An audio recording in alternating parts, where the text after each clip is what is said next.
Um certo mercador tinha 2 filhos, um menino e uma menina, ambos muito novos, que ainda não sabiam andar.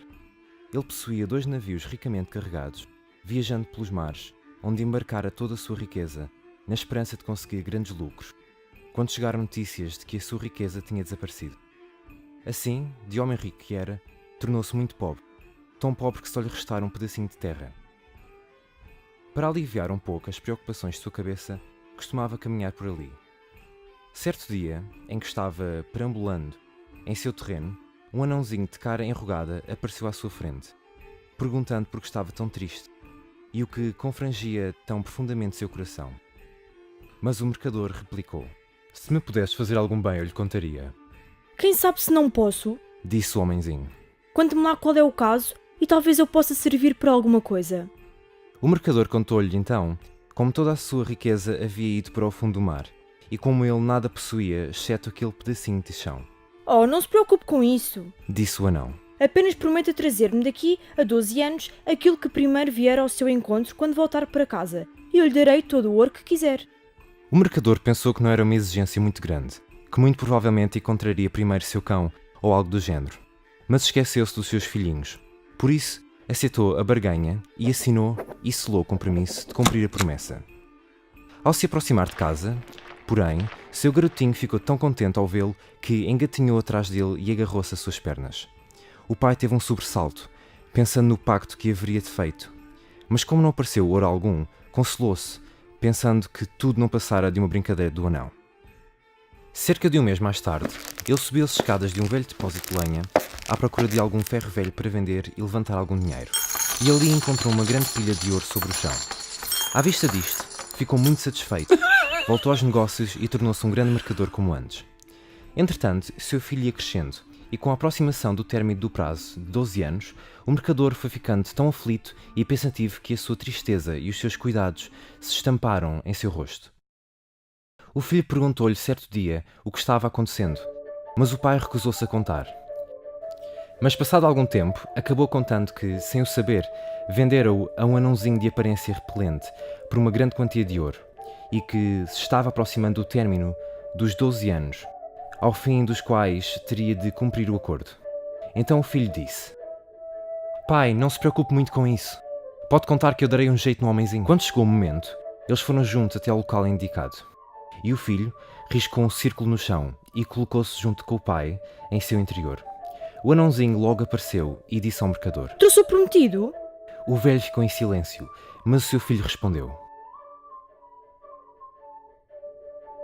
O anão respondeu. Vim falar com o seu pai, não com você.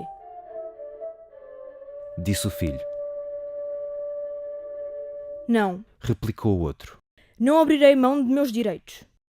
Isto provocou uma longa discussão, ao fim da qual todos concordaram em que o filho seria colocado em um bote onde ficava ao lado de um rio não muito distante e que o pai deveria empurrá-lo com a própria mão para que ele fosse deixado à deriva.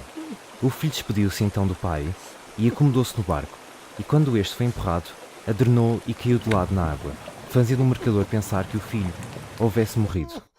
O pai voltou para casa profundamente entristecido. Mas o barco não havia afundado e seguira navegando, e o rapaz ficou sentado dentro dele até encalhar numa terra desconhecida. Quando saltou na praia, viu à sua frente um lindo castelo cujo interior estava vazio e desolado por estar encantado. Andando pelo castelo, acabou encontrando uma serpente branca num dos quartos. Ora, a serpente branca era uma princesa encantada que se alegrou enormemente ao vê-lo e disse: Vieste finalmente me libertar? Esperei 12 longos anos por ti, pois somente tu podes me salvar. Esta noite, 12 homens virão. Suas faces serão pretas e eles serão encandeados em correntes. Eles perguntarão a ti o que fazes aqui, mas fique em silêncio, não respondas e deixa que façam o que quiserem, bater-te e torturar-te. Suporta tudo, só não fales, nenhuma palavra. E à meia-noite eles partirão. Na segunda noite, outros 12 virão. E na terceira noite, serão 24 que irão até mesmo cortar a sua cabeça. Mas às 12 horas, naquela noite, seu poder desaparecerá. E eu estarei livre e virei-te trazer a água da vida. E com ela te levarei e restaurei tua vida e saúde.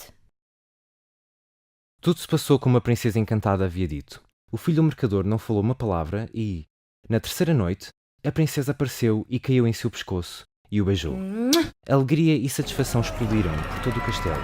As bodas foram celebradas e ele se tornou o rei da Montanha Dourada.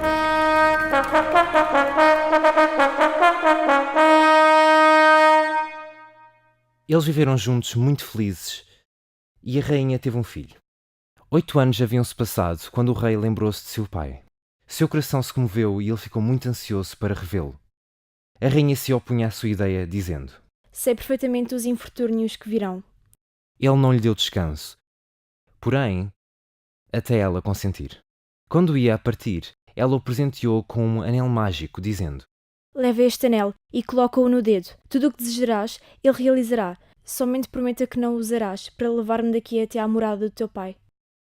Ele prometeu o que ela pedia, colocou o anel no dedo e desejou estar perto da cidade onde seu pai morava. Achou-se num instante diante dos portões, mas os guardas não quiseram deixá-lo entrar por estar vestido tão estranhamente.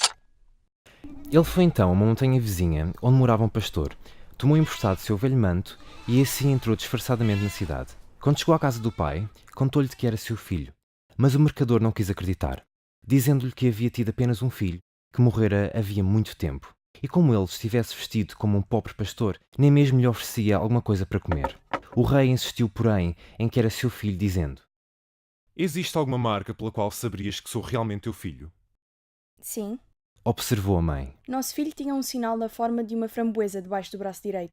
Ele mostrou-lhes então a marca e eles ficaram satisfeitos por ser verdade o que havia dito. Em seguida, ele lhes contou como era rei da Montanha Dourada e que estava casado com uma princesa e que tinha um filho de 7 anos. Mas o mercador disse: Isto jamais poderá ser verdade. Que rei é este que viaja usando um manto de pastor? Isto deixou o filho muito irritado e, esquecendo a sua promessa, virou o anel e desejou a presença da sua rainha e do seu filho. Num instante, eles estavam diante dele, mas a rainha chorava, dizendo que ele havia quebrado a palavra e uma desgraça aconteceria. Ele fez o que pôde para tranquilizá-la e ela finalmente pareceu-se acalmar. Mas não estava realmente calma, apenas meditava como poderia vingar-se. Certo dia, ele levou-a para passear fora da cidade, para mostrar-lhe o lugar onde seu barco fora colocado à deriva sobre as águas. Aí ele sentou-se dizendo: Estou muito cansado. Senta-te ao meu lado para eu recostar a minha cabeça em teu colo e dormir um pouco. Mas ele adormecera. Porém, ela tirou o anel de seu dedo, afastou-se cuidadosamente e desejou que ela e o filho estivessem em casa, em seu reino. Quando o rei acordou, achou-se sozinho e percebeu que o anel já não estava em seu dedo.